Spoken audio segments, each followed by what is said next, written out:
Buenas tardes a todos, espero se encuentren muy bien. Yo soy Rocío García y llevo la comunicación de la Asociación de Autores de Iluminación. Les quiero dar la bienvenida y las gracias por estar en ya nuestra octava edición de Diálogos de Luz en la Red. Nos están viendo también a través de Facebook Live. Y antes de comenzar, les quiero dar un par de instrucciones a los que están en Zoom de, por favor, quitar siempre el audio y el vídeo para que no interfieran con la señal. Y durante la hora y cuarto que tendremos de diálogos, siempre estar muteados. Y al final daremos 15 a 20 minutos de preguntas y si quieren realizar alguna, solo tienen que dar clic a la opción de participantes. Después les sale una ventanita y ahí está la opción de levantar la mano y ya les daremos paso. Pues de nuevo, muchas gracias por estar aquí y los dejo con el moderador de esta tarde, con Miguel Ángel Lorite, y espero lo disfruten muchísimo. Y cualquier duda, también los que están en Zoom, lo pueden hacer a través del chat.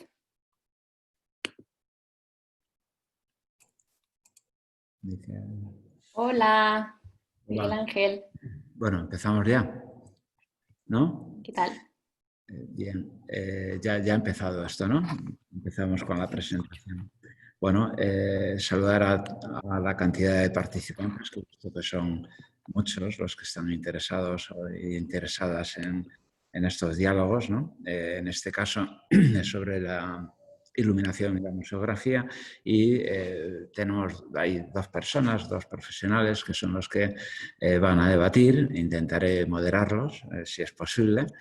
La primera es Ada Bonadei.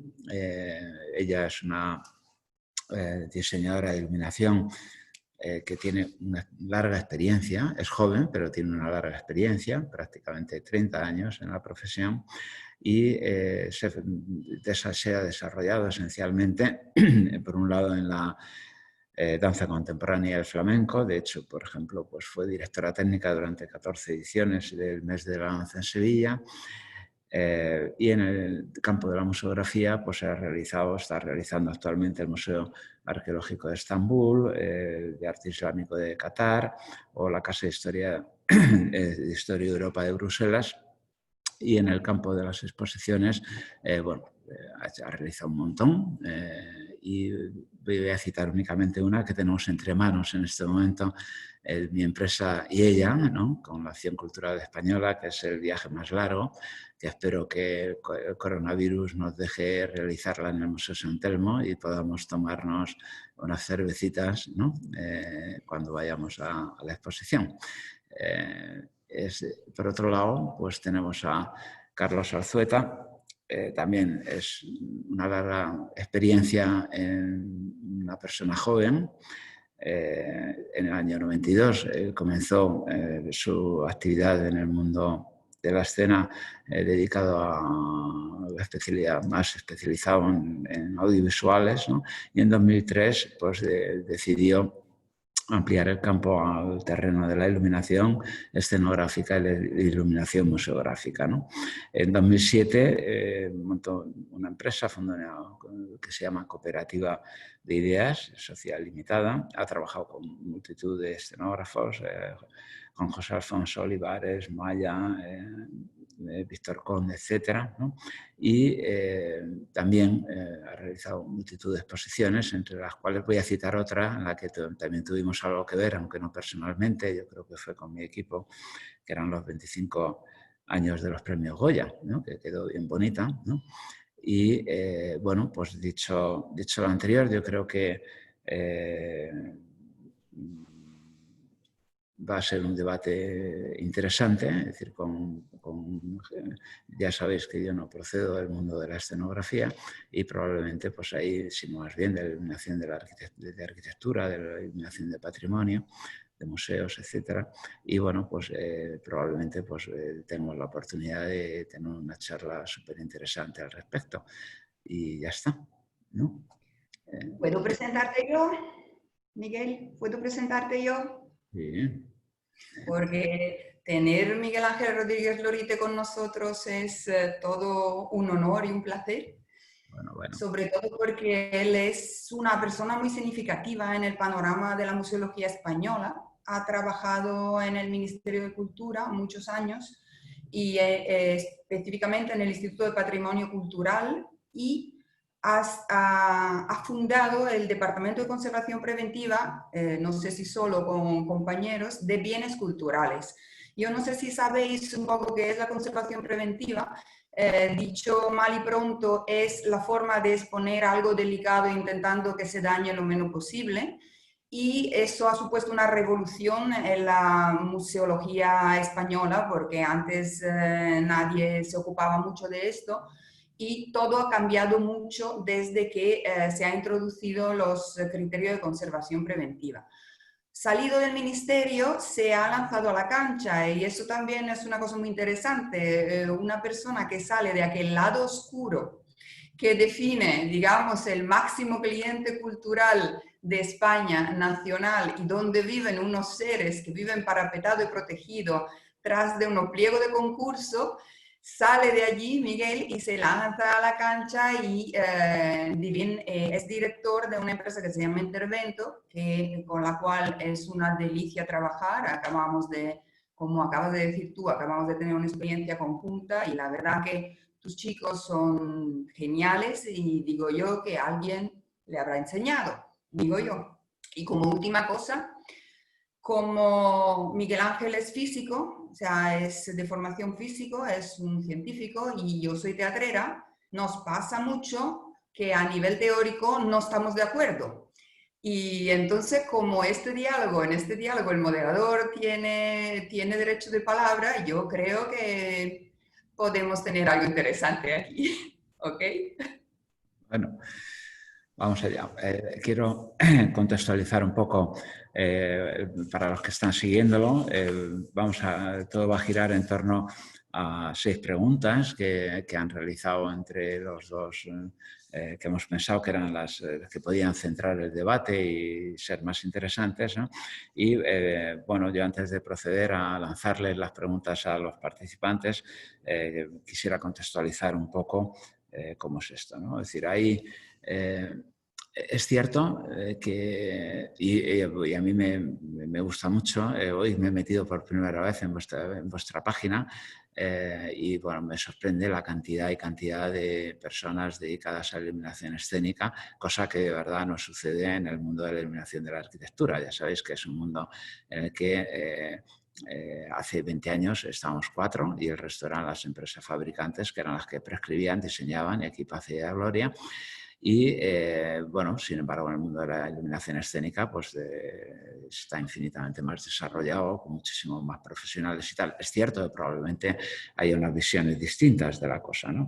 Las diferencias esenciales, yo creo, entre lo que es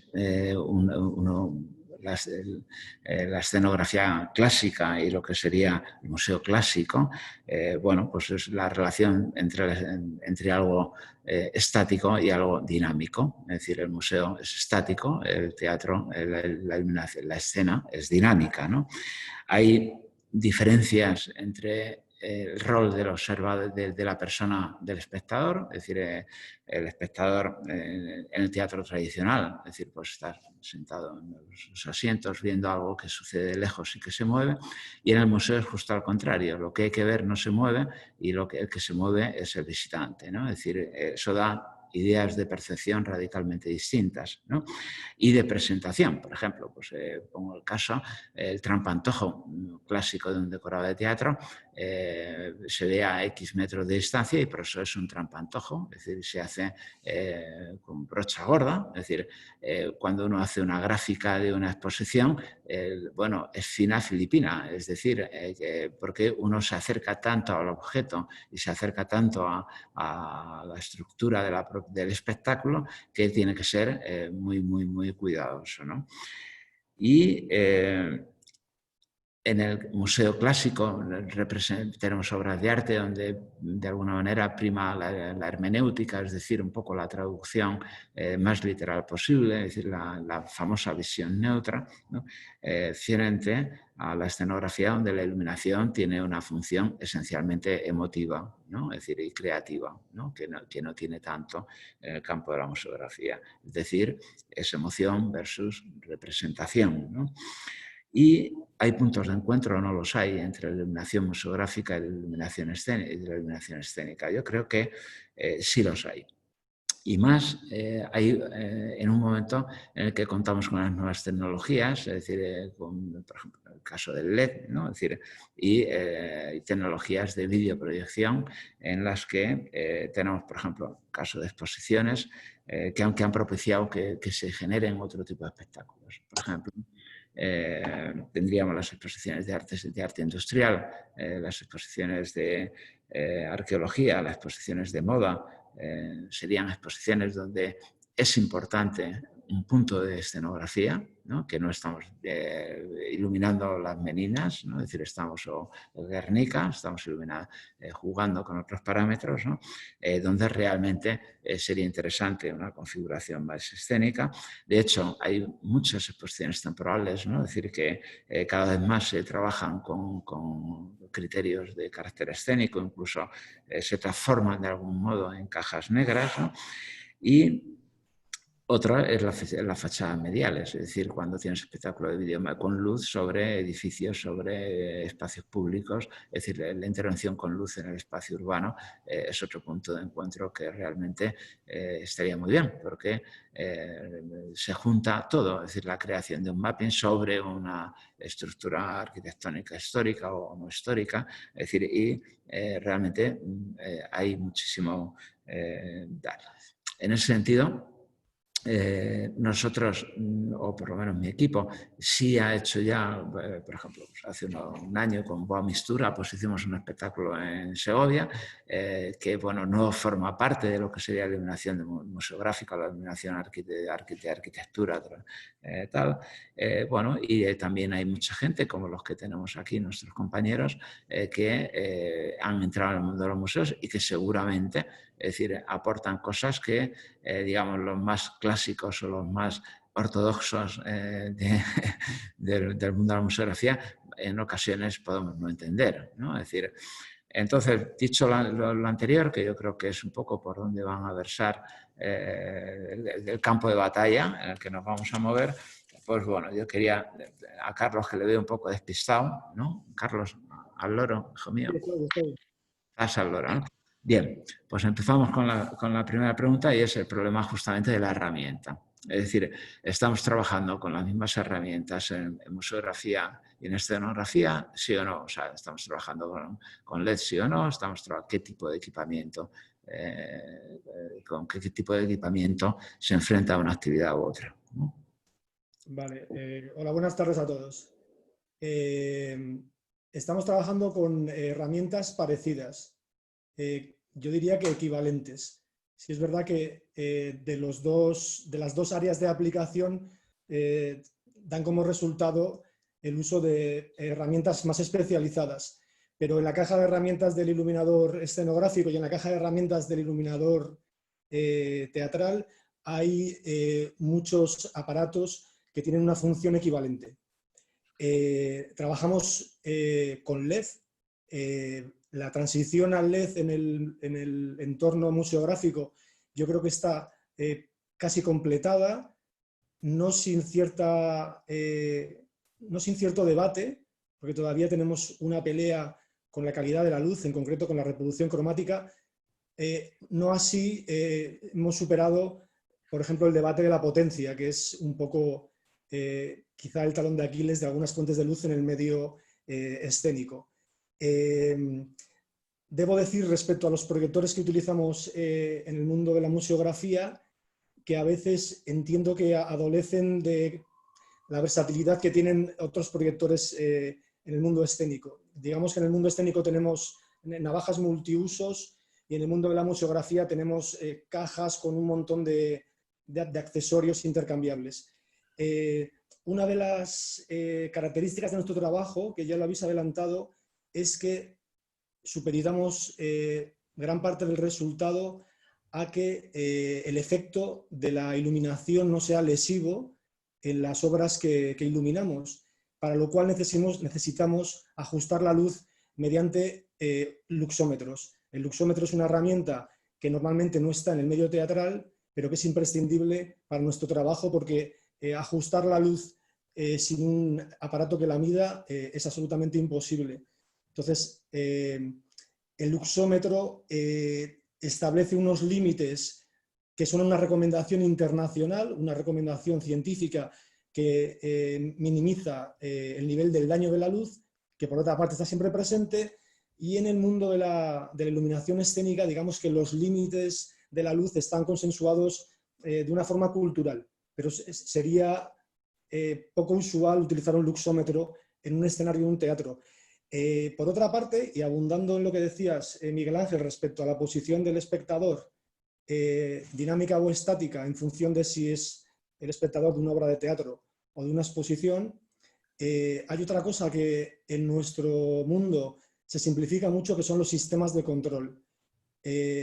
Normalmente necesitamos proyectores de luz del tipo que sean, que tengan regulación para poder ajustar ese nivel máximo de iluminancia. Esa regulación, ese dimmer, normalmente suele estar integrado en el propio cuerpo del aparato. Es decir, que en la mayor parte de los casos no utilizamos mesas de iluminación, consolas de iluminación, hablando a nivel general. Esto no quiere decir que dentro de la iluminación museográfica no haya escenas de iluminación.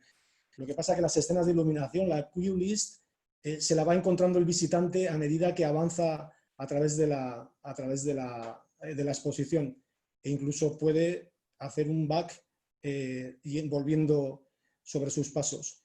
Y finalmente, por resumir muchísimo, diría que los soportes de nuestros sistemas de iluminación normalmente son los carriles electrificados, que nuestro gran quebradero de cabeza, supongo que estaréis de acuerdo conmigo, Miguel Ángel y Ada, es que están en el lugar en el que alguien decidió que era más pertinente. Se intenta que sean lo más universales, la ubicación más universal y polivalente, pero muchas veces nos encontramos en que no están donde nos gustaría. A modo de resumen podría decir esto. Sí. Yo sí puedo decir algo, echo de menos en los aparatos de iluminación expositiva, todavía echo mucho de menos el refinamiento óptico que tienen los aparatos espectaculares. O sea, conseguir que te dejen poner recortes, claro, evidentemente poner recortes siempre en una exposición, sobre todo, y en un museo sobre todo. Son muchas cantidades, muchas unidades, los recortes son caros, con lo cual yo siempre me quedo corta con eso, con la capacidad de enfocar, con la capacidad de filtrar, con la capacidad de poder texturizar con gobos, porque el nivel óptico, digamos, de los aparatos expositivos todavía deja a desear, desde mi punto de vista. Sí. Bueno, yo añado un poquito sobre esto, el comentario, el otro, en relación a lo que Ada estaba planteando. Ayer estaba con un técnico de una empresa alemana muy famosa del mundo de la museografía, que no le digo el nombre, pero lo sabéis todos, y trayendo un nuevo equipo, es decir, y entonces al final digo, muy bien, muy bien. Y esto, claro, el equipo que vale, pues una fortuna, pero luego lo que no te dicen es que las 6 o 7 lentes que te harían falta para poder modular el haz de luz del recorte hasta una lente Fresnel, una de 15, o sea, distintas lentes que modulan la luz, cada una vale una pasta impresionante, ¿no? Es decir, y lo que ocurre en general en los museos es que se compran los equipos de una manera poco profesional. Previamente también es verdad, Carlos, que los carriles no están donde están porque muchas salas están muy mal diseñadas en la concepción arquitectónica de las instalaciones, ¿no? Es decir, entonces no puedes iluminar cualquier objeto de cualquier forma sobre cualquier plano de una manera correcta porque no existe, en muchos casos no está el carril donde tiene que estar o no hay suficiente carril, esto es verdad. Y luego, efectivamente, claro, el equipamiento es tan caro y estás hablando de una exposición de 100, 50, 80 horas, es decir, que puede ser una fortuna y hay que moverse con el material. Yo realmente juego mucho con las ópticas y con los filtros, o sea, no hay otra para poder al final trabajar pues, con material, digamos, escasito en general, ¿no? Es decir, no hay museos realmente bien dotados, ¿no? Es decir, los compañeros del espectáculo no se pueden imaginar lo difícil que es no tener peine. O sea, en un teatro tú tienes peine, puedes elegir cuál vara quieres. Eso quiere decir elegir la incidencia de la luz sobre el objeto que tienes que... Puedes elegir a qué altura está. Y tú te llegas, aunque el museo se construya, que a mí me ha pasado, tú pones en planta dónde quieres los carriles, luego llega el señor del aire acondicionado y pone un tubo de 1,20 m y te lo mueve para atrás porque el aire manda, porque el aire va donde quiere y no tiene... Entonces, claro, de vez en cuando tú echas de menos, yo voy a teatro y se me caen las lágrimas diciendo, mira qué bonito, nunca conseguiré hacerlo, porque es que no voy a poder tener un foco más alto y un foco más bajo, ¿no? Eso. Estamos en tiempo. Pregunta número 2, ¿no? que si no, no llegamos al final. Bien, esta va para Ada, ¿no? Digo textualmente, uno de los cometidos principales de la iluminación expositiva es la conservación preventiva. Y eso determina estrictas reglas técnicas de lo que se puede o no hacer con un tipo u otro de objeto. La pregunta es, ¿qué margen creativo o artístico le queda al iluminador teniendo en cuenta que tiene que preservar la colección? Sí. Vale, el tema de la conservación preventiva es vasto y complicado. O sea que distintos materiales necesitan distintos cuidados. Los polícromos, los pigmentos necesitan más cuidado de los materiales no policromados, los materiales orgánicos necesitan tipos de cuidado distintos, pero esto no es solamente para la iluminación, esto es para la humedad, para la temperatura, etcétera, etcétera. Con lo cual, claro, si tienes que responder a todas las reglas, te queda muy poco. Y entonces, ¿qué haces para dejar tu firma, tu marca, tu interpretación? A mí me gusta meterme en las cosas que hago. Quiero pedir, por favor, a Rocío mandar una foto, cuando puedas. Este señor es Fortunato de Pero. Fortunato de Pero es un futurista italiano, que, para el cual tuve la suerte de trabajar y he hecho distintas exposiciones, he trabajado en su museo. Y este señor tiene un trazo, no quisiera decir una palabrota, pero como precubista, digamos. Era los tiempos en que los artistas estaban encantados con la velocidad, con los motores, con la forma de reproducir el movimiento, y entonces todas sus obras son un himno al espígulo, a la esquina, sí, a una especie de precubismo. Yo tenía que iluminar su retrato al final de la exposición y esta es la solución que he dado. O sea, hoy he usado un recorte, el retrato está iluminado, pero yo he creído de hacer una especie de homenaje a su forma de trazo, a su sentir, digamos, artístico, haciendo esta especie de trapecio escaleno alrededor de su foto. Esto es sin querer dañar la imagen o pisar la importancia de la imagen.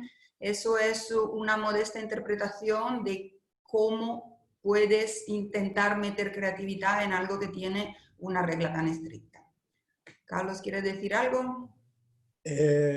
Sí, quería comentar que este debate surge a raíz de una idea muy asentada en el medio museográfico que habla de la neutralidad, en el sentido de que en general se considera que las obras de arte se explican solas, se autojustifican solas, y la luz, en cuanto a la teoría, al concepto, debe aportar cierta neutralidad para su observación. Lo que quería decir es que a veces debajo, en una exposición, debajo de la aparente neutralidad del diseño de iluminación, se esconde una gran creatividad, porque el resultado de lo que estamos viendo se ha tenido que modular o ecualizar sorteando una gran cantidad de inconvenientes técnicos, de tiempo, de diferentes circunstancias. Se hace de la necesidad virtud, y a veces esto en sí mismo no deja de ser la expresión creativa. Lo que pasa es que no llega con esa forma al espectador. El espectador es desconocedor de esta circunstancia. Pero lo que quería decir es que estoy de acuerdo con lo que tú dices, Ada, pero nuestro trabajo, en mi opinión, lo primero que garantiza es la correcta observación de la pieza. Y una vez que la observación, la mejor de las observaciones correcta, es garantizada, ahí están los márgenes para poder explorar otras características expresivas de la luz. Mira, un parangón que me gusta decir es, cuando tú eres un buen arquitecto no te contentas de que una casa se quede de pie, quieres dejar algo más. Entonces, esto es, ¿no? O sea, que hay absolutamente que respetar todos los límites de la conservación preventiva, facilitar una visión, pero yo creo que ahí queda algo sutil donde podemos nosotros intentar una interpretación, una lectura, ¿vale? Yo, del otro lado, a ver, ahí rápidamente, los grandes problemas de conservación, yo hasta el 2014 era absolutamente, no estaba de acuerdo con el meter luz LED dentro de los museos, básicamente por la reproducción cromática, que no era la adecuada. Hoy ya es otra cosa, pero tenemos el gran enemigo, que era el ultravioleta, ha desaparecido, ¿no? Es decir, y la influencia del efecto térmico, del calor en el haz de luz de una lámpara par o de una lámpara halógena, que evidentemente altera las condiciones ambientales, también desaparece. Consecuencia de lo cual, realmente la cuestión de la conservación preventiva, afortunadamente, si se emplea bien, está superada, ¿no? En relación a lo que plantea Carlos un poco, la neutralidad, yo creo que voy más un poco en la línea para mí, ahí, cuando iluminas una obra, es decir, imaginar una obra clásica, hay tres cosas: índice de reproducción cromático lo más elevado posible, uniformidad, si es un lienzo, por ejemplo, perfecta, porque la falta de uniformidad altera la composición cromática, la percepción de la composición cromática, y un equilibrio entre iluminancia y temperatura de color. Con esas tres, y evidentemente ausencia de alumbramientos, etcétera, etcétera. A partir de ahí, hay otras muchas cosas dentro de una exposición, porque la exposición habla no solo la obra dentro de un diseño museográfico arquitectónico, que tiene una influencia, porque hay unas circulaciones, mobiliario, paneles, colores, etcétera, que está a su vez dentro de un espacio que muchas veces es un espacio en los museos de gran relevancia, y saber jugar con la iluminación de la arquitectura, la iluminación del diseño museográfico, la iluminación de la obra, bueno, hay que tener bastante sensibilidad y es bastante creativo, ¿no? Es decir, o sea que en ese sentido yo creo que claro que hay espacio para la creatividad, faltaría más, ¿no? Es decir, todo trabajo bien hecho es creativo, ¿no? Bueno, me voy a la siguiente pregunta, que me están diciendo que nos vamos de hora. Ya. Tercera pregunta, y va dirigida de nuevo a nuestra amiga Bonadei, ¿no? Bien.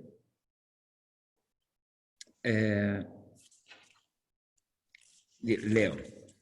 El espacio en que se trabaja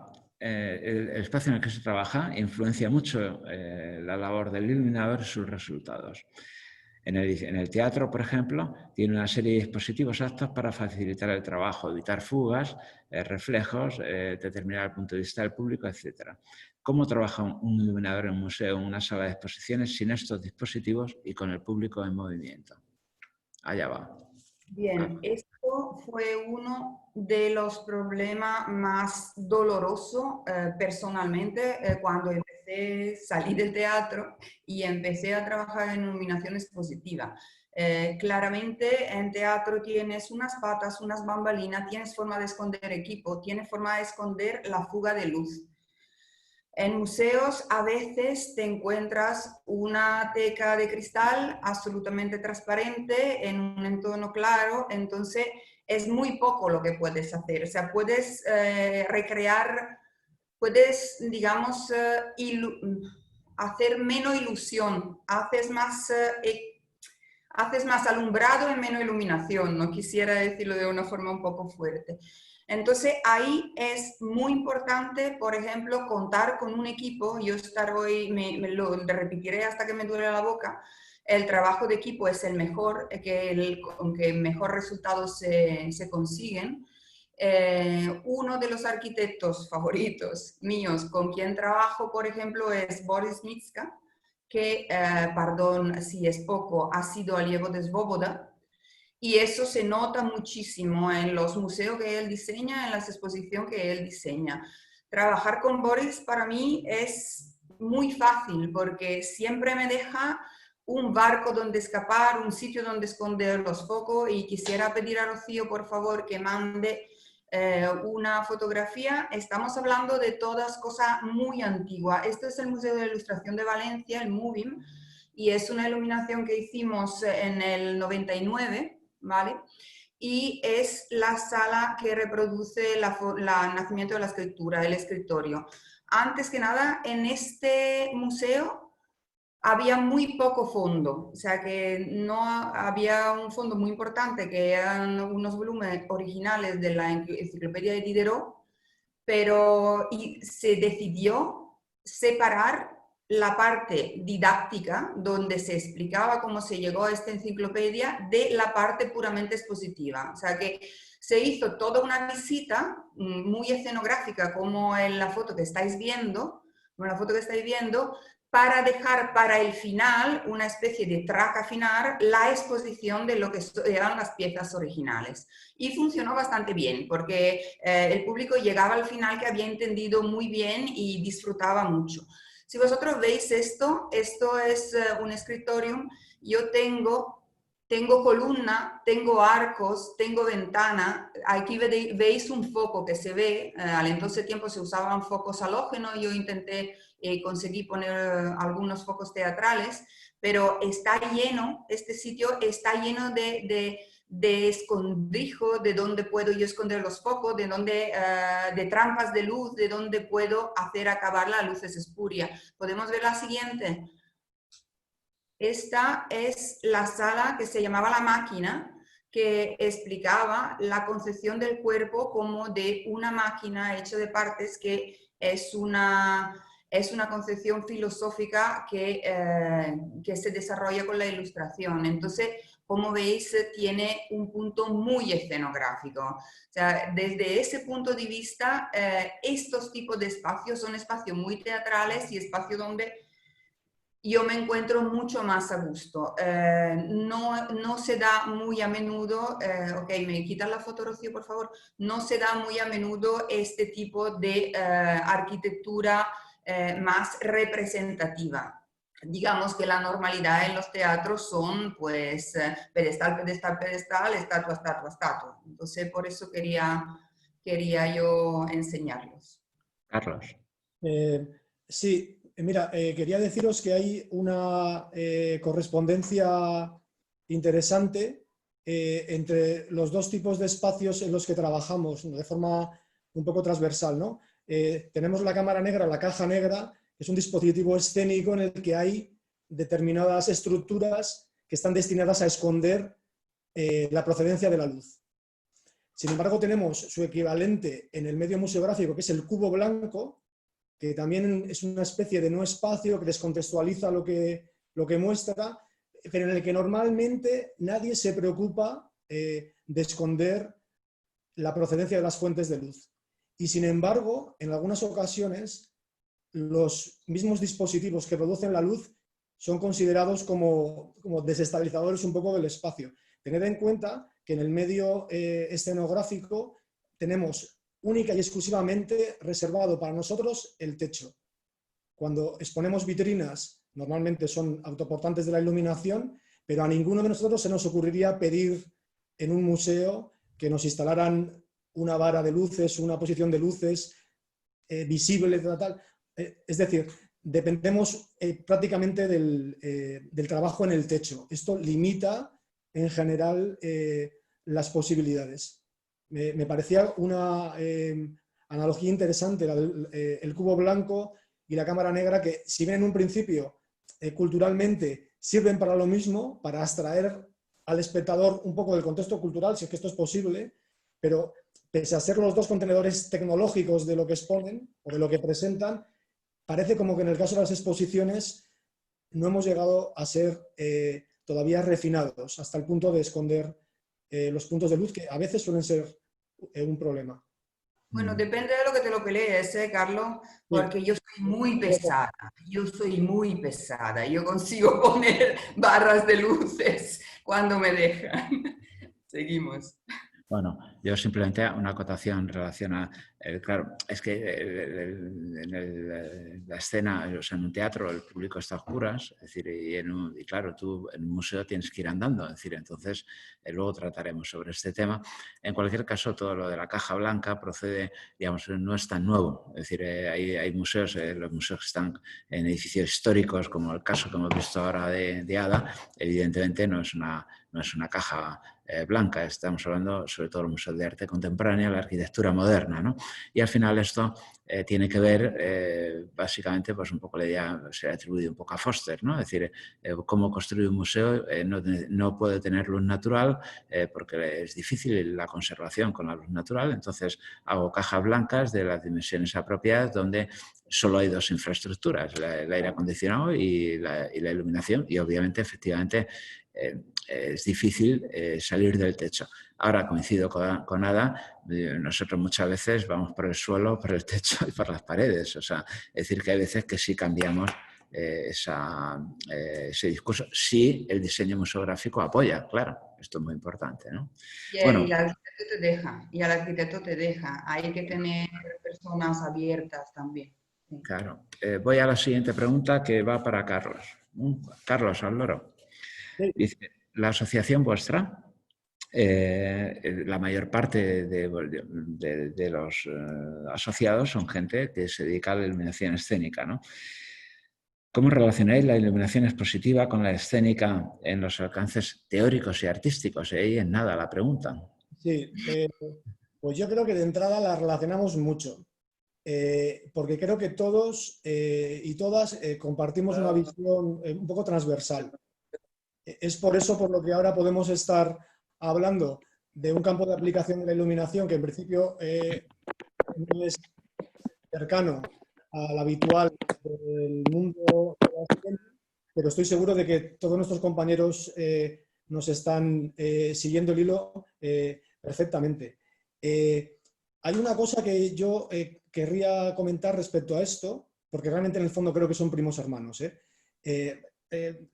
cultural, artística y teóricamente, técnicamente. Quería comentar una cosa que me he dado cuenta viendo las pasadas ediciones de los encuentros.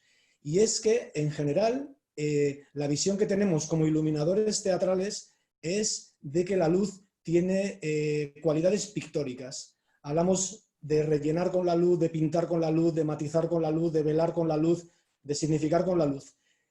Y yo, en mi experiencia como iluminador museográfico, creo que tengo la tendencia a un uso como más escultórico de la luz, porque me da la impresión de que muchas veces las piezas que ilumino son autosuficientes, no necesitan que yo les proporcione textura, color, dirección o forma o tamaño de la luz, sino simplemente necesitan que yo trabaje con la luz como un material, conformándola, entre comillas y humildemente, como un escultor, porque realmente lo que me interesa no es la luz que yo proyecto, sino la luz reflejada del objeto.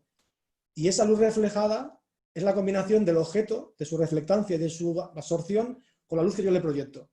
No sé si me estoy liando mucho, pero creo que una diferencia que es muy interesante es que esa visión pictórica de la luz que existe en el mundo del teatro y que es muy lógica, en mi opinión, la tenemos como que reconducir a una visión de la luz más de material. Igualmente creativa, pero yo creo que desde más que la preformación, desde el uso. Y si me permitís rápidamente, voy a contar una anécdota o una curiosidad muy interesante. Supongo que todo el mundo conoce más o menos a Stanley McCandless, que es un iluminador que trabajó en Yale en la década de los... fue profesor en Yale 40s, 50s. Este hombre publicó el método McCandless, que es el método de iluminación escénica teatral, que más o menos utilizamos desde entonces, con muy pequeñas variaciones. Bueno, pues en el mundo de la iluminación arquitectónica y de interiores está la figura de Richard Kelly, que también en artículos a partir de los años 50 es como determinó un método para iluminar en 3 frentes de acción a través de la luz, que son la luz para ver, la luz para mirar y la luz para contemplar. Pues resulta que Richard Kelly fue alumno de Stanley McCandless. O sea que él fue estudiando uno de sus artículos de los 50, él puso en negro sobre blanco, describió un poco la influencia de su profesor Stanley McCandless. O sea que es como una relación muy interesante de la luz escenográfica puesta en la teoría, convenientemente teorizada, y la luz arquitectónica de la que heredamos un poco en los museos. Me parece una relación muy interesante.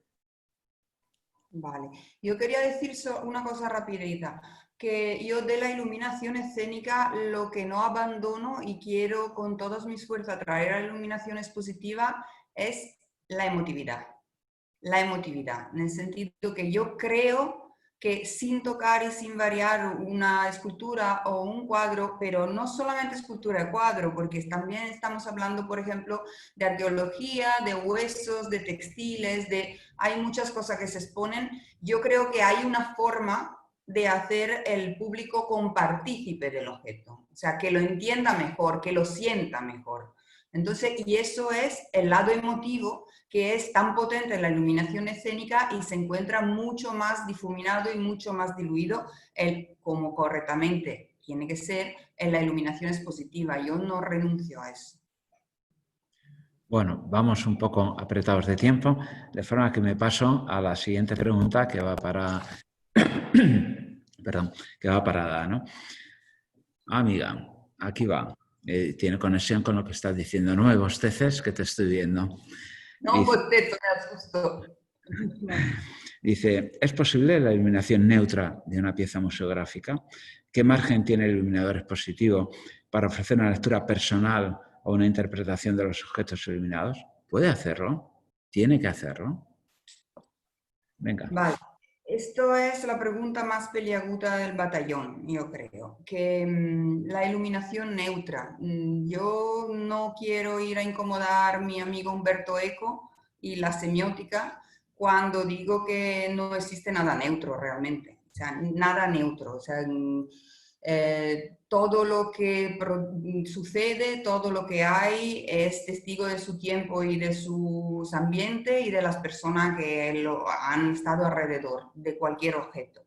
Entonces, pues realmente la pretensión, digamos, científico-técnica de hacer algo neutro es una mentira realmente, porque es que realmente tú miras algo neutro de hace 20 años y sabes que es de hace 20 años o de hace 30, sin que tenga ninguna denominación pesada. Yo quisiera, bueno, a propósito de esto, quisiera solamente contar un caso que no quiero dar conclusiones, pero quisiera pedir a Rocío una fotografía, por favor. Estamos hablando de el año 2003. Os dejo esta fotografía de esta claraboya para una exposición de los estilistas Vittorio Lucchino en el Centro de Arte Contemporánea de Sevilla. Los estilistas eran en ese tiempo una potencia, ahora ya después de la crisis del 2008, digamos, no son tan significativos, pero era totalmente justificado que la Junta de Andalucía le ofreciera una exposición sobre sus primeros 25 años. Entonces, os enseño esta claraboya porque la dominante de toda la exposición era el patio sevillano. El patio sevillano son unos estilistas muy marcadamente sevillanos. Y entonces lo que nos dijeron a nosotros como iluminadores y al escenógrafo, que era Antonio Marín, que es escenógrafo y músico, o sea, otro teatrero, o sea, que lo pasamos pipa haciendo esto, nos pidieron unos patios sevillanos. Aprovechando que el Centro de Arte Contemporáneo tiene muchísima entrada de luz natural, se hicieron una serie de plafones y paredes, y aquí veis uno, que cogían luz de unas ventanas, una claraboya que eran reales, o sea que teníamos una entrada de luz del día absolutamente real. Rocío, ¿puedes pasar por favor la imagen? veis que esta era la entrada, utilizamos este mismo motivo filtrándolo, por ejemplo, para repetido en distintos puntos, ¿vale? Y me pasas a la siguiente, por favor, Rocío.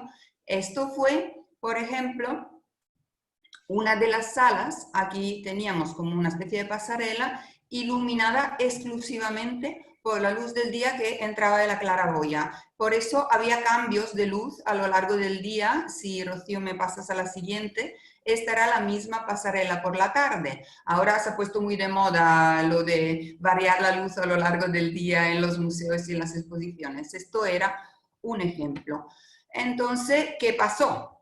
Pasó que teníamos entrada de luz lateral, luz natural, disculpad, solamente en una parte, o sea, en la parte derecha de la exposición, y en la parte izquierda teníamos que simularla y nos inventamos una dramaturgia de rayos de sol que ahora os explico. Entre una y otra había un pasillo. Rocío, ¿me lo enseñas, por favor? Y aquí empezamos a tener problemas. Nosotros teníamos un triste carril en el medio del pasillo y teníamos que iluminar todos los nombres de la sala y todos los títulos de la zona expositiva. Y decidimos utilizar unos par 36, estoy hablando del 99, rebotado en unos espejos, porque nos daban la idea de unos rayos de sol, de unos rebotes. Y Rocío, pasa a la siguiente, por favor. Y esto era el efecto, ¿veis? Esta era la luz rebotada y rasante sobre la pared que iluminaba lo que era el rótulo de cada sala, ¿vale? Ahí empezamos nosotros a tener problemas porque empezaron, no me acuerdo exactamente quién, los productores o el comisario empezaron a decir que estábamos interpretando demasiado, que aquello no era una exposición de iluminación, que era muy bonito, pero que era fuera de tono. Y entonces empezamos a preocuparnos, sobre todo cuando nos inventamos la luz de la parte izquierda de la exposición. Rocío, ¿puedes pasar la imagen, por favor? Entonces nosotros básicamente nos inventamos una iluminación de base hecha por unos Fresnel con unos golpes de luz, como podéis ver, en unos detalles de los vestidos. Previamente nos habíamos informado con los estilistas de cuáles eran las peculiaridades de cada modelo. O sea que evidentemente alguno tenía un fruncido que era muy especial, alguno tenía un talle que era inédito, alguno tenía detalles. Y claramente intentamos dar golpes de luces sobre los detalles que nos habían contado eran importantes. Esta es una sala, si nos pasas a la siguiente, por favor, y esta era la otra sala que se llamaba Rojo. Entonces, pues, esta también, esta forma de iluminar levantó un poco de ampolla porque nos empezamos a preguntarnos si no era demasiado interpretar. Pero luego pasó que todos los artículos de prensa, y esta es una pregunta, según vosotros, Rocío, vemos la última imagen, todos los artículos de prensa, toda la nota en el libro de visita y toda la imagen que la exposición que salió fue esta, o realmente fue la parte que nos inventamos nosotros. Fue el sol que nos inventamos más que el sol real. Parecía de alguna forma, y esto no es ninguna novedad para la gente que trabaja en teatro, a veces la realidad interpretada resulta más real de la realidad de verdad. Entonces, pues yo quería solamente dejar ahí esta cuestión abierta diciendo, pues mira, queríamos una entrada de luz de sol, unos golpes de sol, unos reflejos.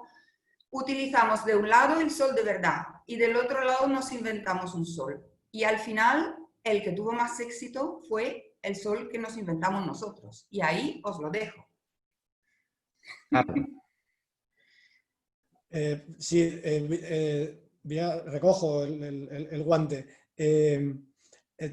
Iba a comentar una cosa respecto a la neutralidad, que es un poco de lo que habla la pregunta, ¿no? Este debate respecto a qué es neutral y no es neutral. Sacar una obra de su contexto histórico ya es pecar de falta de neutralidad. O sea que es como una visión completamente teórica. Lo que quería hablar es de que a veces la neutralidad o la poca expresividad de la luz viene a través del respeto, en el sentido, y es una cosa que me gustaría intentar explicar bien, en el sentido de que a veces, por suerte, tenemos que enfrentarnos a la iluminación de piezas, de obras de arte que ya están sacralizadas, determinadas pinturas o objetos artísticos a las que les precede el estatus de obra maestra.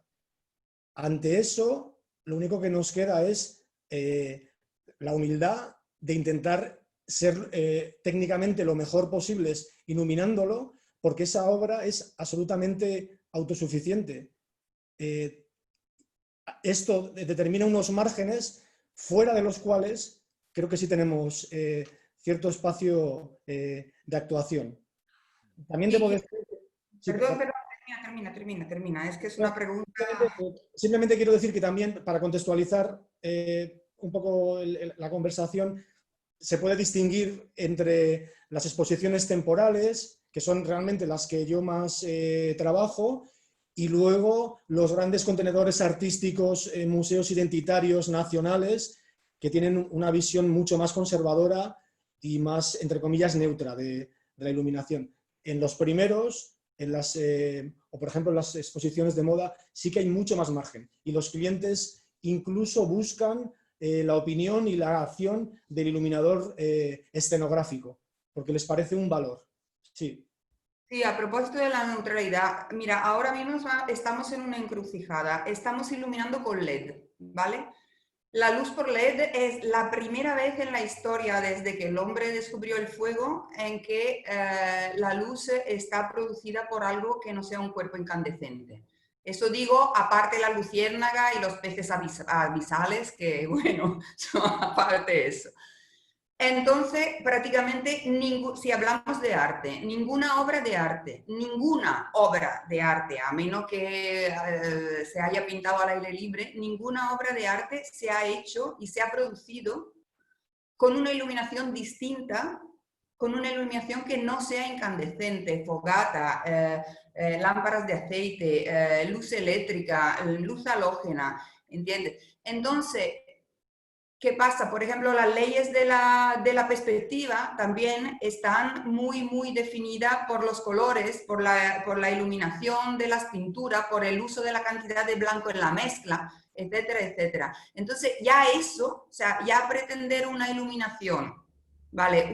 Iluminar una obra de arte con LED, o sea, con algo que no estaba delante de los ojos del pintor o del artista mientras la ha estado haciendo, ya eso es una interpretación, ya no puede ser neutro. No digo que esté bien o que esté mal, simplemente digo que ya en el momento en que ponemos una obra de arte, hablemos de un cuadro, de una escultura, dentro de un museo, y la ambientamos según la forma que interpretemos nosotros o el museógrafo del momento o el comisario de la exposición, ya estamos perdiendo la neutralidad. O sea, no existe la neutralidad. Eso es mi punto de vista. Otra cosa que quieras iluminar la Gioconda con un filtro azul Congo. Eso estamos hablando de que los pies en el suelo, evidentemente. Bueno. Vale. Y ahora que me toca, aprovecho mi... Bueno, vamos a ver. Yo creo que hay que distinguir, cuando se habla de la neutralidad, efectivamente, yo coincido, no existe. Es decir, no existe porque en el momento en que tú interactúas con algo, varías ese algo. Esto en física, es la revolución de la física del siglo pasado, era el principio de Heisenberg, ¿no? Es decir, era imposible conocer la velocidad y la cantidad de movimiento a la vez de una partícula, de un electrón, ¿no? Pero esto, porque tú inmediatamente en el que iluminas un objeto estás interactuando con él. En el momento en que lo pones ese cuadro en una disposición museográfica determinada, con un fondo más o menos gris, o más o menos blanco, o más o menos tal, estás interactuando eso es categórico, ¿no?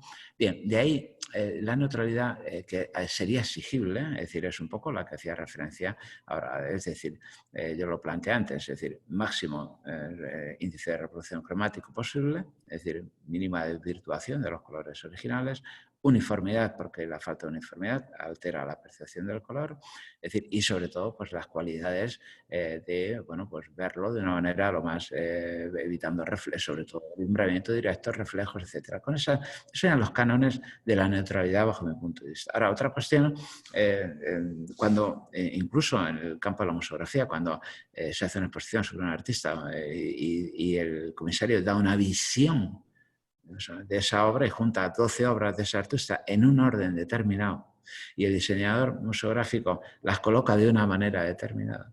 Es decir, evidentemente ya hay una intervención que no es neutra y el iluminador una vez hará un baño de pared, otras veces hará un recorte, otras veces hará tal. Que lo único que tenemos que exigir al iluminador es que no altere los colores ni las proporciones. Que cuando tenga una escultura clásica, es decir, no le haga 3 sombras, porque bajo la luz natural, el Tratado de la Sombra del siglo XVIII dice que luz general más un modelado que implica tener una sombra que no desproporcione la obra en sí, ¿no? Bueno, estos son cánones, ¿no? Respetando los cánones, a partir de ahí, evidentemente, la generación en una exposición de una ambientación determinada, es decir, uno tiene una parte creativa real y dos, es una manera de leer, o sea, es una herramienta. En museografía la luz es esencial. Tú apagas la luz, se acabó la exposición. O sea, eso está claro. La luz es la herramienta museográfica más fuerte de la que se dispone, ¿no? A partir de ahí, ¿cómo compones tu salud? Evidentemente estás interviniendo de una manera. Yo voy a exposiciones en un momento determinado y digo, pues está bien. O no está bien, yo lo habría hecho de otra manera. Y a lo mejor no alteraría, tú sacarías en una manera de iluminar y en otra la imagen de cómo está iluminado un cuadro o una obra y sería la misma, pero sin embargo el ambiente puede ser completamente diferente. Es decir, que como conclusión diría, la neutralidad no existe en nada en la vida, es decir, eso está claro. Es decir, y dos, nuestra intervención es, como decía Carlos, respetuosa. Evidentemente no es lo mismo los mausoleos del arte, los institucionalizados en museos con colecciones permanentes, que una exposición temporal que te puedes permitir unos cuantos más lujos, ¿no? Es decir, porque evidentemente puedes jugar con muchísima más soltura, ¿no? Entonces yo creo que de paso me dicen que me pase a la siguiente pregunta porque si no vamos mal de tiempo, ¿no? Esta va para Carlos. Carlos, bien. Bien, en una sola exposición es un espacio público, ¿no? Existe una legislación, es decir, que hay que cumplir y esa legislación tiene que ver con la seguridad de las personas, la movilidad, la accesibilidad, etcétera, etcétera, ¿no? ¿De qué manera es compatible esa iluminación necesaria de tránsito, de servicio, de seguridad con la iluminación museográfica? Debe ser compatible y en ocasiones se pega de golpes. Pero sí es cierto que el medio museístico es el paradigma del tráfico libre de personas. De hecho, funciona porque los visitantes interactúan con el espacio paseando a su través. Entonces, la luz, una de las necesidades que debemos cumplir con la luz es que el espacio sea seguro y ergonómico. También debo deciros, que seguro que os ha pasado, que en muchas ocasiones el material que se reserva para asegurar la ergonomía y la seguridad del espacio es el residual, que primero empezamos iluminando lo imprescindible, luego lo importante, y a veces nos encontramos con que hay alguna de las zonas de la exposición que necesita pues un cuidado especial. Debo decir también que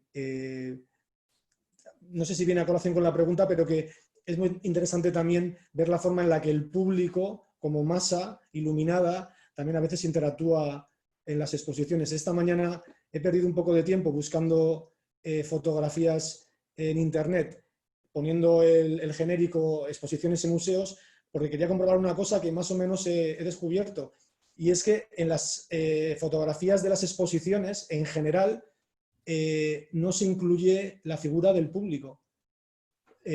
Muchas fotografías son la expresión del montaje museográfico y su iluminación. Y me parece una paradoja porque estamos abstrayendo de la ecuación, quitando de la imagen un elemento para el que también trabajamos, que es que para que toda esta gente pueda disfrutar del espacio, no solo por la contemplación de la obra, sino porque puedan ser capaces de leer el programa de mano en alguna de las zonas de la exposición. O sea que hay que tenerlo en cuenta y desgraciadamente en algunas ocasiones es lo último en lo que se repara. Yo te puedo decir mi truquito.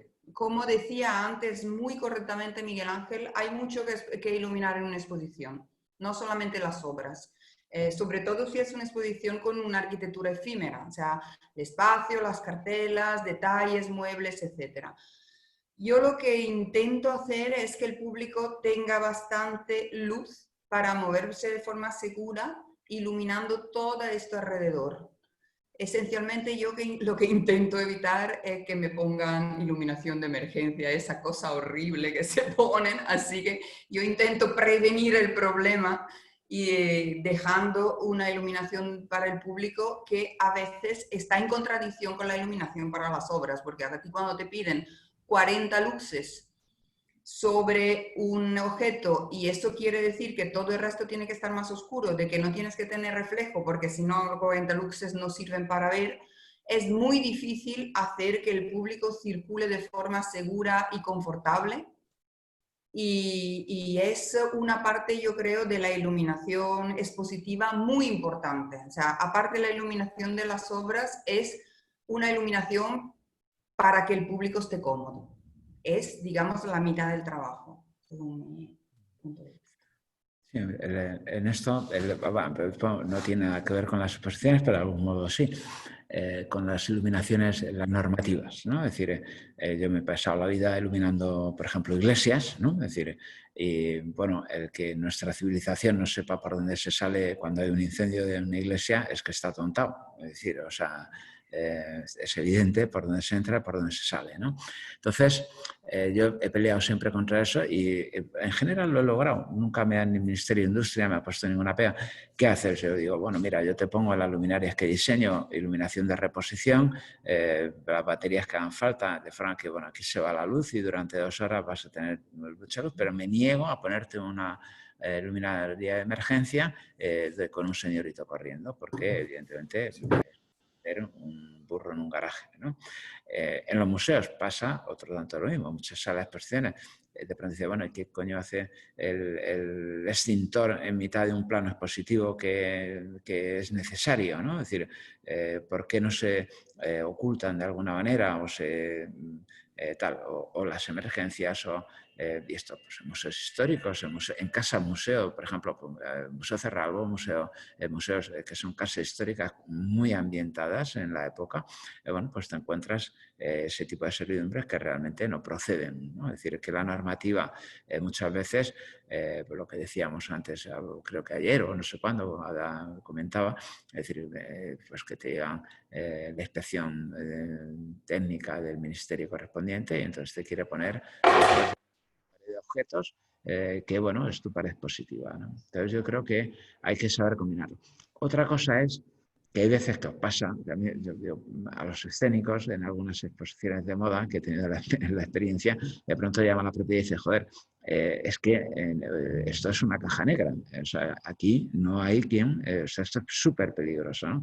Entonces, bueno, pues tienes que hacer alguna intervención que en ese sentido, pues el espectáculo quedaría muy bien, pero hay que tener en cuenta que puedan pasar personas mayores, personas de mayor edad, gente que puede tropezar y entonces la propiedad tendría un lío tremendo. Es decir, que de alguna manera hay que ingeniárselas, el diseño de una exposición, en este caso, en diferencia de la iluminación escénica, es que tienes que contemplar lo que hace, que hay gente que se va a mover por dentro del escenario, ¿no? Y esa gente que se va a mover, que no son actores, es el público, es decir, y ahí coincido un poco con Carlos, yo tengo la manía de hacer fotos de todas las obras que hacemos y efectivamente siempre procuramos que no haya nadie, ¿no? Entonces una exposición sin nadie es como si estuviera haciendo una representación teatral sin nadie, ¿no? Es decir, es un poco es un poco, digamos, extraño conceptualmente, ¿no? Bueno, pues chicos, estamos en tiempo y hora, lo hemos hecho muy bien y yo creo que estamos en tiempo y damos paso a lo que venga ahora, que no sé lo que es. Porque... Pues son las preguntas. Muchas gracias, Carlos, Ada y Miguel Ángel. Damos paso al turno de preguntas.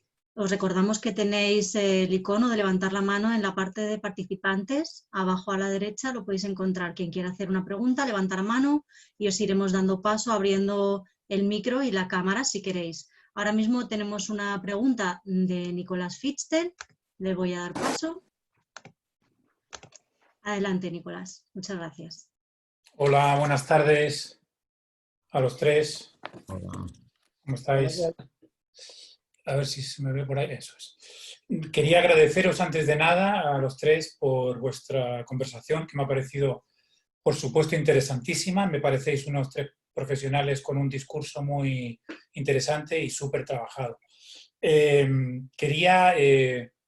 Pienso que es muy importante, y lo digo siempre a mis alumnos cuando enseño iluminación escénica, es muy importante trabajar desde el punto de vista como iluminadores, no solo la parte técnica, sino también la parte, digamos, de cultura y conocimiento, ¿no? Me parece fundamental para poder avanzar a otro nivel, ¿no? Con la luz. Y esto en vuestro mundo me parece una condición sine qua non, ¿no? Por lo que he sacado en conclusión, ¿no?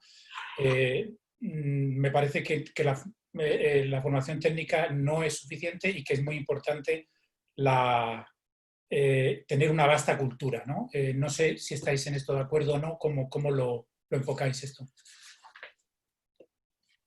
Bueno, empiezo yo si no os importa. Que antes he sacado una fotografía de Fortunato de Pero, de la foto de Fortunato de Pero, y evidentemente para atreverme a iluminar una foto de Fortunato de Pero con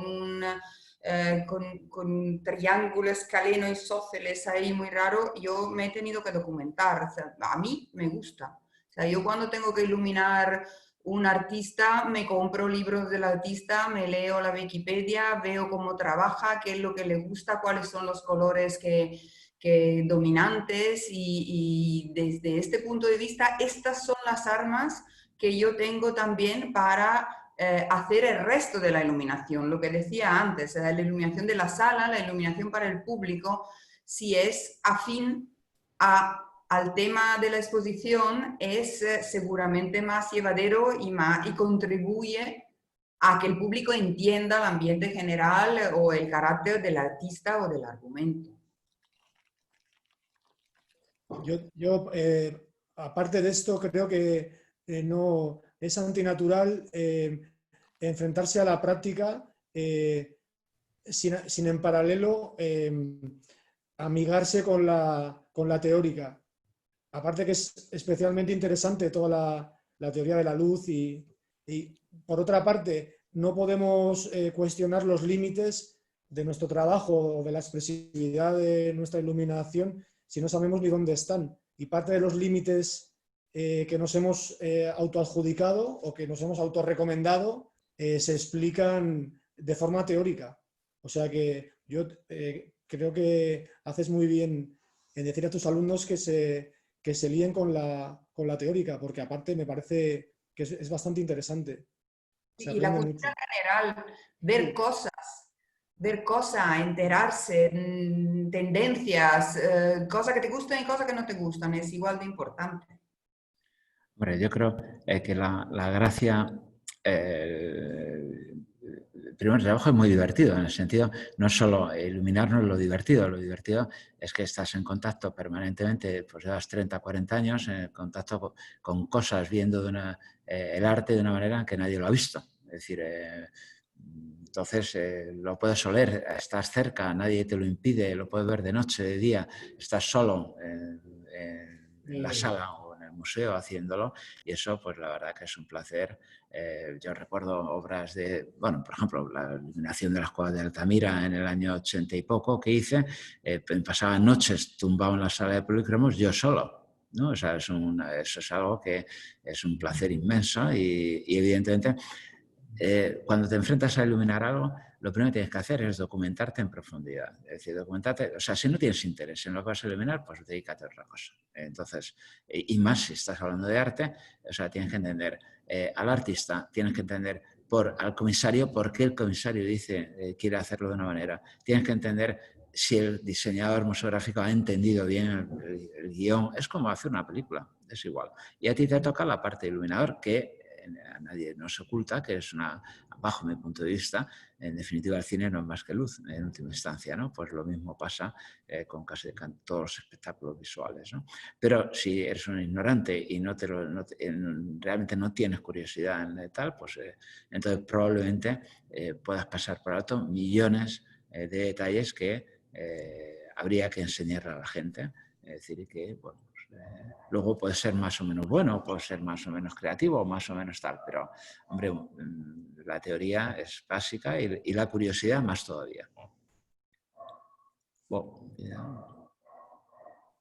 Pues seguimos con las preguntas. Nadie más quiere levantar la mano para preguntar. Mientras tanto, voy a dar paso a una pregunta que nos hacen a través de Facebook.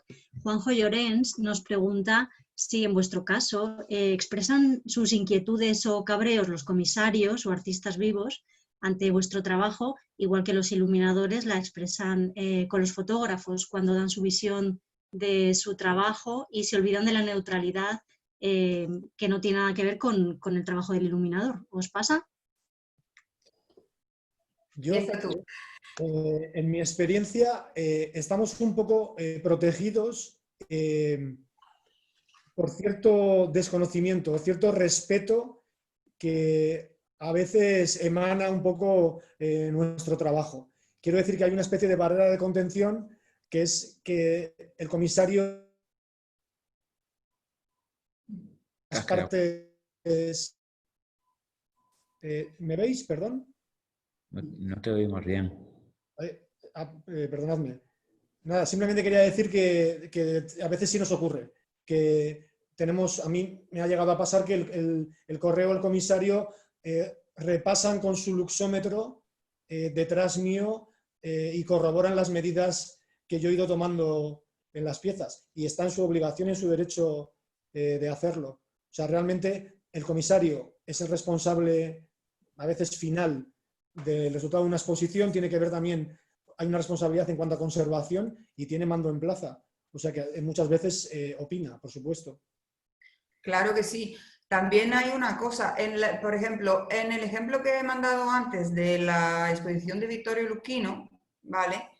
El hecho de que nosotros nos preocupáramos anteriormente de preguntar cuáles eran los puntos importantes de cada traje y de que lo discutimos mucho con ellos, con los estilistas, fue el que al final nos dejó hacer lo que queríamos, porque el comisario tenía dudas, pero los estilistas estaban encantados. Entonces, si tú hablas con el comisario, hablas con la persona, todo el mundo estamos ahí para hacer lo mejor posible. Todo el mundo estamos en el mismo equipo, todo el mundo queremos que la exposición tenga mucho éxito. Con lo cual, es difícil que si un comisario o un artista, en el caso de exposiciones directas, te ve interesado, te ve intentando hacer aportaciones, te ve sinceramente intentando mejorar el resultado, es difícil que luego se queje, en el sentido que vas con él y además vas preguntándole y vas hacia un camino que tiene el mismo final para todos. Todos queremos que salga bien. Entonces, claro, si te pones en esa óptica, es difícil que vengan y te riñen, porque antes te has preocupado. Bueno, yo que en esto sí que tengo una muy larga experiencia. Lo habéis observado, toda la gente que os dedica a esa iluminación, todo el mundo opina, el hecho de tener ojos en la cara y que la gente vea, pues le da derecho a todo el mundo a ser experto en iluminación. Es decir, esto es una cosa bastante frecuente, ¿no? Es decir, es lo mismo que, bueno, vale, todos hemos aprendido a escribir, a leer y a escribir, pero de ahí a ser Carlos Fuentes, pues hay una diferencia. Es decir que, bueno, sabemos escribir, pero no sabemos crear arte o no sabemos utilizar el lenguaje de una manera, digamos, de excelencia. Se supone que la gente que sabe de iluminación, bueno, pues sabe lo que está haciendo. Yo, la experiencia en general, cuando hay un artista vivo, yo hablo con el artista. Saber qué quiere, qué no quiere, me parece básico porque tú estás interactuando sobre su obra y hay una propiedad intelectual, ¿no? Es decir, entonces me parece razonable.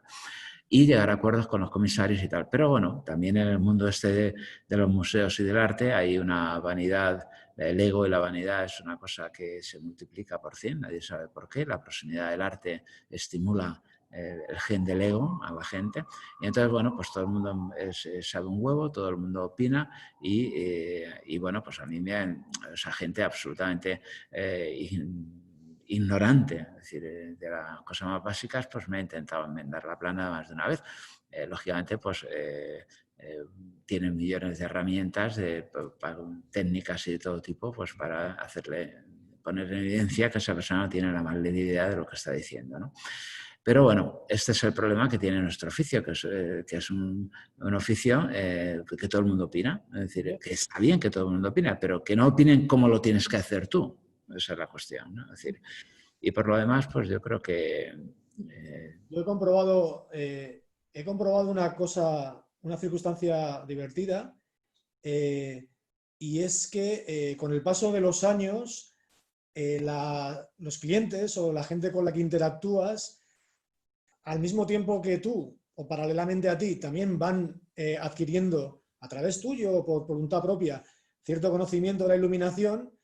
Entonces llega un momento en el que se atreven a plantearte, a veces con cierto criterio, soluciones o problemas que años atrás repelían. O sea, intentaban no planteárselos y te los derivaban. Es un poco el fenómeno que hemos vivido con el enclaustramiento en nuestros domicilios, que nos ha convertido en expertos virólogos a todos los españoles, al punto de que seríamos capaces de discutir a un virólogo de verdad acerca del COVID. Lo digo porque me parece... hay respeto con la luz hasta que se le pierde el respeto. Así es. Bueno, pues seguimos con las preguntas. Tenemos a nuestro amigo Pep Antón de la Galería Silvestre, que le voy a dar paso. Adelante, Pep. Hola, buenas, ¿qué tal? Soy Pep Antón de la Galería Silvestre. Primero, bueno, deciros que estoy flipando, aprendiendo un montón y que es una maravilla, y no es por hacer la pelota, sino es la realidad, la conversación que estamos teniendo y que estáis aportando vosotros tres, ¿no? Yo, una pequeña consideración y una pregunta, ¿no? Bueno, creo que tenéis una de las profesiones más difíciles que puedan existir dentro de las artes. Porque en un principio vosotros está muy bien cuando ha dicho Miguel Ángel, que cuando la diferencia yo la pondría que si está el artista vivo, hablo con él y de una manera conjunta, cooperativa, hablamos y vemos qué queremos, dónde queremos incidir y cómo planificamos el tema de la luz. El problema es cuando este artista o esta obra no está vivo. No es lo mismo, supongo, iluminar una pintura románica, un barroco o una escultura mínima de aluminio de hace 4 días, ¿no? O la exposición de Vittorio Luchino. Entonces, me ha interesado mucho un concepto que ha dicho Carlos, que es el tema de la luz, no tanto como pictórica, sino como escultórica, luz que incide y luz que sale reflejada, y lógicamente el objeto, que es el que está en el medio, que es lo que se ilumina, considerando también la tela un objeto, y el versus más pictórico, ¿no? Más las cualidades pictóricas que siempre se ha tratado la luz. Supongo que esto tiene que ver el famoso claro oscuro del barroco, de toda aquella cosa que la luz tenía que ser una exaltación de las formas para hacer un poco ideología. Entonces, esta era la primera consideración. La segunda, no he acabado de entender el problema de la neutralidad creo que hay un concepto como un poco equivocado, o yo no lo he entendido, de neutralidad o naturalidad. Es decir, claro que nada es neutro, que cualquier pequeña actuación, cualquier opinión que decimos, cualquier acto que hacemos deja de ser neutral, está cargado de ideología. Pero cuando nos viene de una obra que está creada, que no es un proceso creativo, colaborativo con el artista, si está vivo no hay problema, pero si está muerto no le puedo preguntar dónde está la raya de mi intervención, mi autoría, la manía de los arquitectos de hacer contenedores de obras de arte, que lo que más importante es el museo y no la obra que contiene.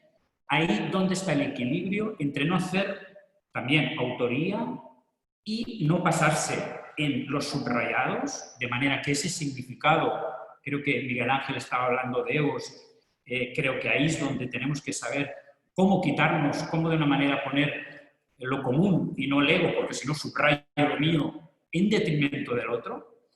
Ahí hay, es verdad que habéis dicho tantas cosas que me apetecería como continuar, porque habéis enriquecido, bueno, ha sido muy, muy interesante. Pero bueno, acabo con la pregunta, es de ¿cómo planteáis desde la profesión vuestra, o sea, cómo conseguís o cómo incidís, por supuesto que con conocimiento, pero el riesgo de iluminar un románico o un minimal, ¿no? Yo, si yo os diga la verdad, no sabría cómo hacerlo, o sea, claro, no es lo mío, pero aún en el mundo de la... Antes, creo que Miguel Ángel también ha dicho unas cosas muy interesantes, que decir, bueno, pues todo el famoso cuadro, o sea, la caja blanca versus la negra, lo blanco tiene que ser una cosa atemporal, casi aséptica, de manera que intervenga menos los tiempos en los que estamos para hacerla más, más aséptica en el sentido bueno y malo, ¿no?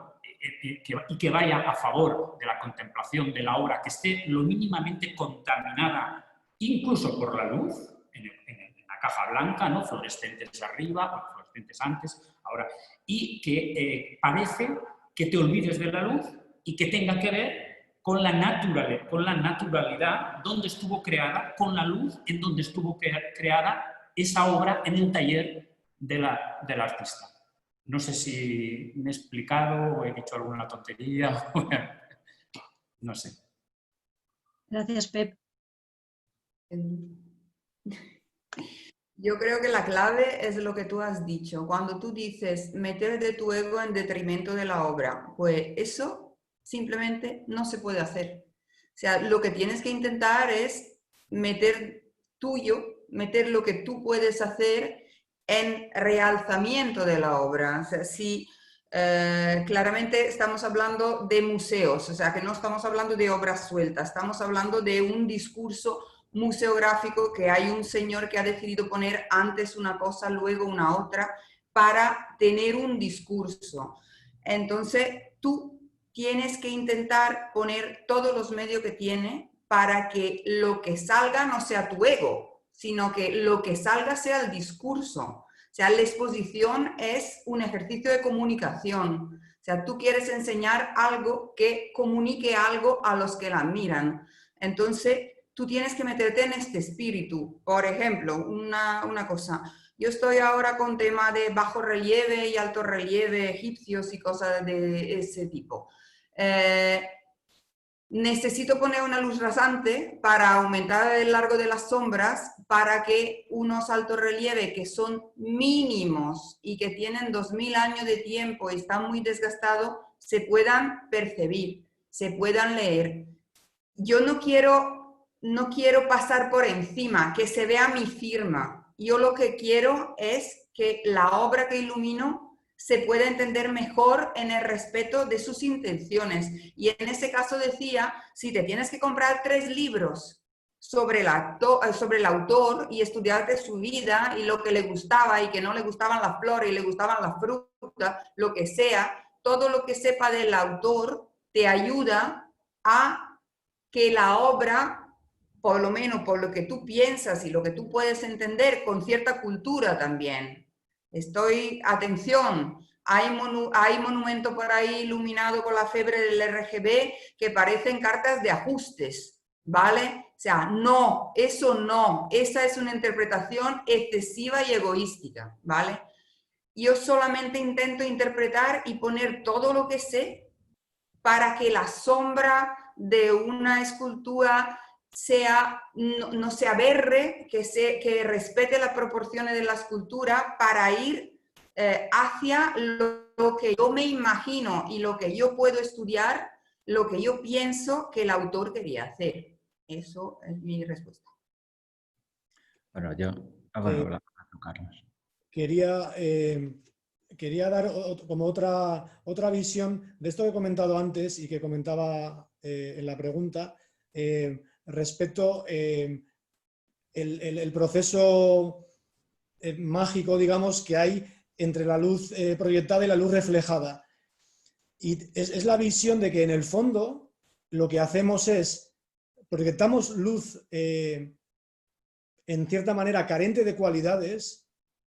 Y lo que sucede es el milagro de que esa luz, por la absorción y por la refracción en función de los colores, se convierte en un Sorolla o se convierte en un Zuloaga. Si esto no es impresionante hasta el punto de que te haga colocarte en tu lugar, no se me ocurre otra cosa. Quería decir que Miguel Ángel antes ha dado una nota que suscribo totalmente, y es el placer profundo al que a veces experimentamos trabajando en un espacio a solas, a deshoras, con óleos conocidos en la pared, con los que podemos interactuar sin gente, acercarnos, alejarnos, hacer pruebas de ángulos de luz. Es una auténtica maravilla. Bueno, yo simplemente para anotar algún comentario. A ver, ¿qué sería lo ideal en un proceso de una exposición?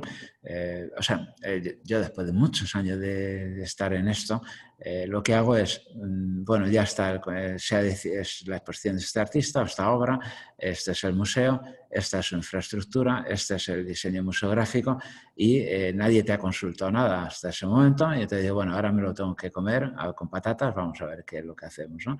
¿Que hay artista vivo? Hablo con él. Que no, con lo que hay, con los miembros que hay, vamos a dar el mejor resultado.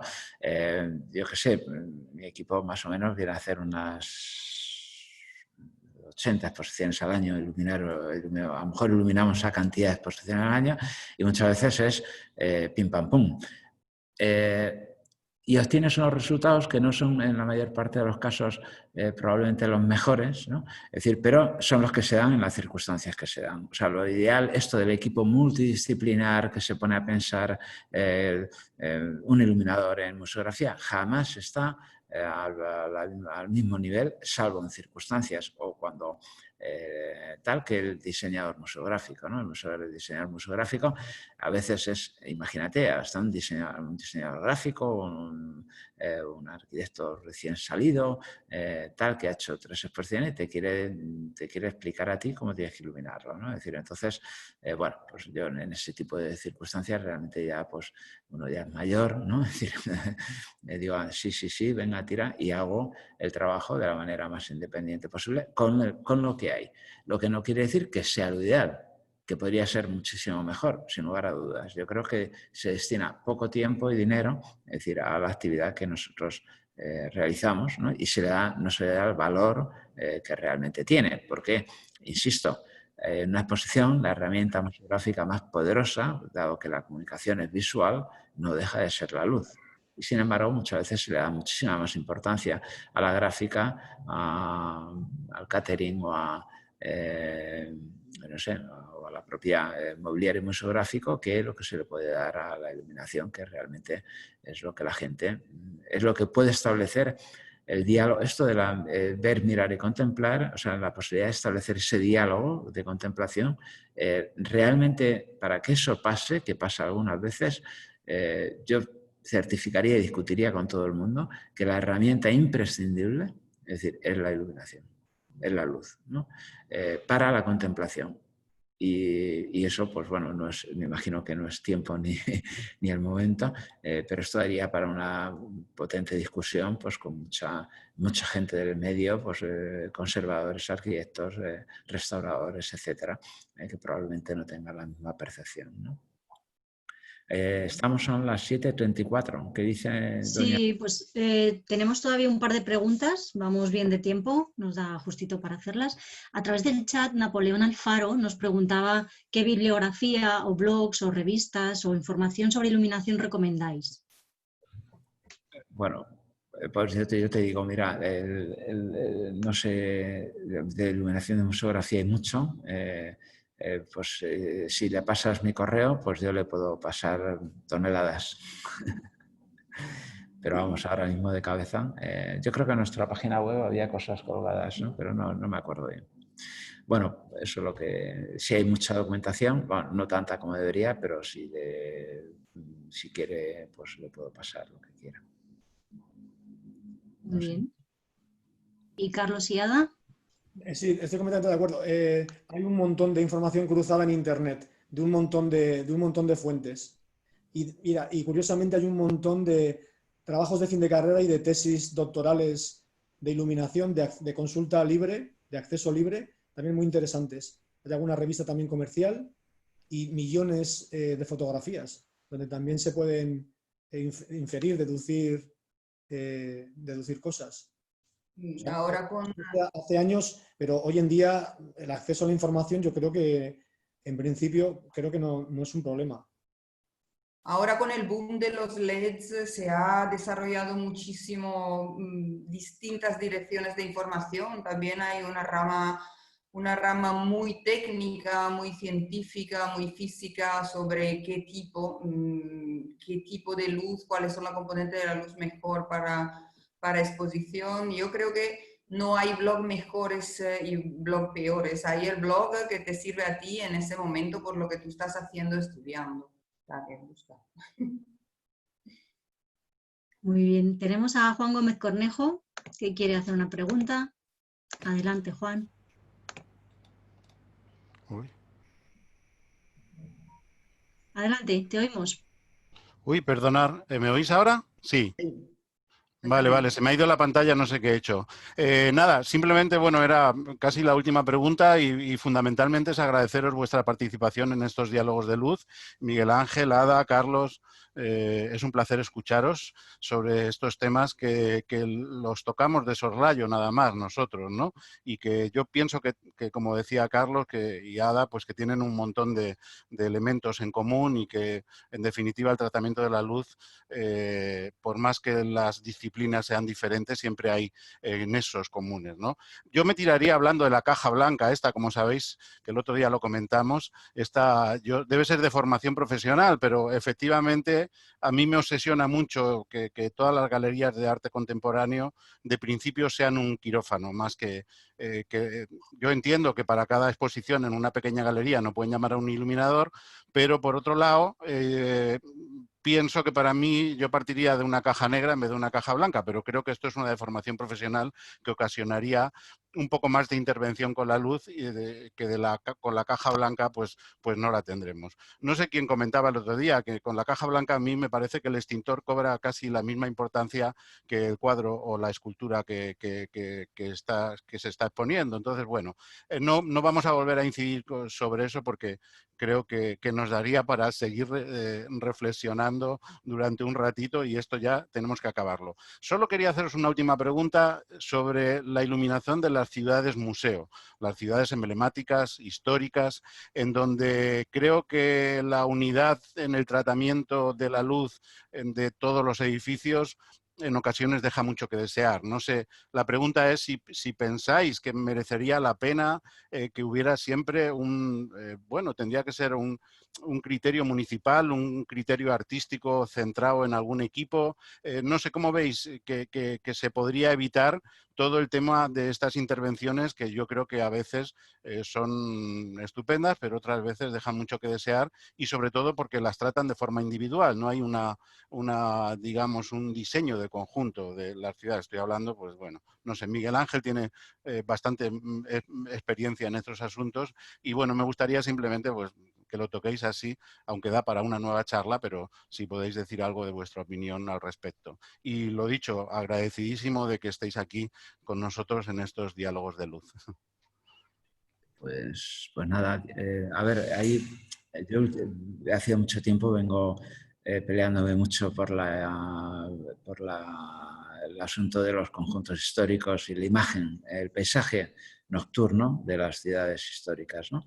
De hecho, en 2014 pues, preparé en la Escuela de Arquitectura unas jornadas que fueron bastante bien, hicimos una publicación y me ando peleando pues, con algunos ayuntamientos al respecto, ¿no? Es decir, efectivamente, la imagen de los edificios, de las arquitecturas es absolutamente lamentable en la mayor parte de los casos. La nueva tecnología con el LED tiene grandes ventajas, pero a la vez lleva el pequeño enemigo dentro, que al final pues transforma. Yo siempre digo, es una meta muy gráfico, es decir, Estrella de Diego, que es una crítica de arte, fue su directora de museos, una escritora, una persona de gran valía, decía cuando hicieron la boda real aquí en que recuerdo qué año, ¿no? Pues cogieron y pusieron todo iluminado, lleno todos los monumentos, llenos de colorines, ¿no? Es decir, con equipos que se movían para todos lados, en colores saturados, y al final era como un mono con dos pistolas, ¿no? Y simplemente pues el juego de color, es decir, pues bueno, hacía que la gente pues, le encantara. Y lo que ella decía es que habían de alguna manera era como Las Vegas pero en paleto, es decir, que habían conseguido transformar los monumentos de verdad en monumentos de cartón piedra, es decir, que cuando se juega con el color, a mí me gusta mucho la iluminación también dinámica, pero yo entiendo que no puede ser, que la combinación de los colores, la secuencia, la manera de interpretar esa ciudad, ese edificio, ese rincón con color, bueno, es una cosa muy, muy fina y ahí, evidentemente, creo que la gente del mundo de la iluminación escénica podría darle muchas lecciones a la gente de la iluminación arquitectural, ¿no? Mira, yo lo que creo es que realmente es el sistema de producción que está mal. En el sentido, las barras LED RGB han hecho mucho daño en la iluminación monumental. Pero, ¿cómo se venden esa barra LED? O sea, normalmente hay un comercial que va a un ayuntamiento o gana un concurso, no hay un iluminador de por medio. No hay un iluminador de por medio, o sea que realmente es un paquete que se compra cerrado, se monta y se enciende y muchas veces, y eso lo digo porque lo sé, porque lo he estado viendo, muchas veces no hay ni siquiera programación hecha. O sea, no quiero hablar más de las firmas porque todo el mundo las necesitamos, pero muchas veces los comerciales intentan vender y punto. Y luego, una vez que está instalado, se le da a la demo y a correr. Y eso hace los destrozos que estamos viendo todos. Exactamente. Yo creo que más que alguien que lo ha pensado y lo ha pensado feo, yo creo que el problema es que se instala sin que nadie lo haya pensado antes. Eso es lo que yo pienso.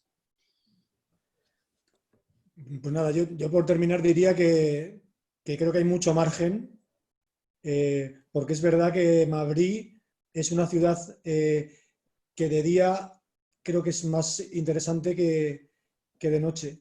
Y yo en alguna ocasión he necesitado tomar alguna influencia de la iluminación arquitectónica de la ciudad para hacer algún trabajo y me he sorprendido de que las fachadas bien iluminadas, con criterio, no son tan abundantes.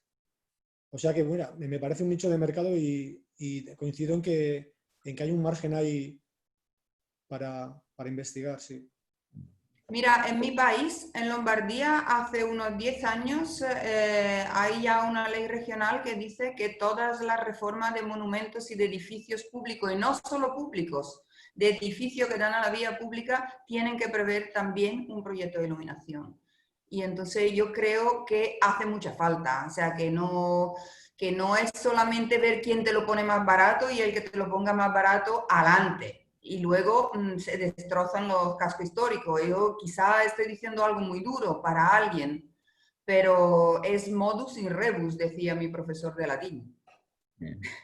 Bueno, yo simplemente ya, a modo de... Nosotros hicimos recientemente, el año pasado creo, por cuenta de la Dirección de Paisaje de Madrid, del Ayuntamiento, hicimos una auditoría del Madrid de Felipe II, que es el Madrid más histórico, ¿no? Es decir, bueno, los datos eran escalofriantes, ¿no? Es decir, no tenía, por ejemplo, para que os hagáis una idea, incumpliendo las mismas normas del Ayuntamiento, que son bastante, digamos, generosas en cuanto a dejar a la gente hacer lo que quiere, solamente había 673 comercios en el centro histórico de Madrid que incumplían directamente todas las normas de las ordenanzas del propio ayuntamiento, ¿no? Con lo cual, el problema que al final es que, bueno, pues es horrible, porque claro, al final la iluminación de un casco histórico es la iluminación urbana, es la iluminación comercial y es la iluminación de monumentos, ¿no? Es decir, entonces, o ornamental o tal, o paisajística, ¿no? Es decir, entonces, en Madrid, literalmente, yo coincido con Carlos, espero que los pocos edificios que he iluminado yo en Madrid te hayan gustado, es decir, pero realmente pues, es lamentable absolutamente la imagen nocturna de esta ciudad, o sea, pero lamentable de todo punto de vista, ¿no? Pero bueno, queda mucho por hacer.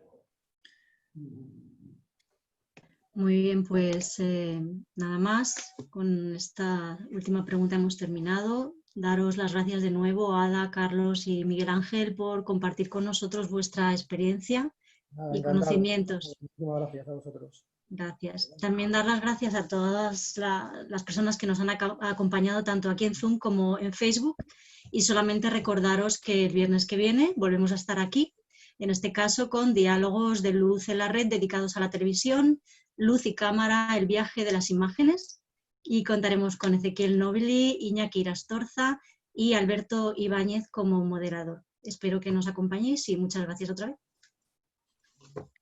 Hasta luego. Adiós.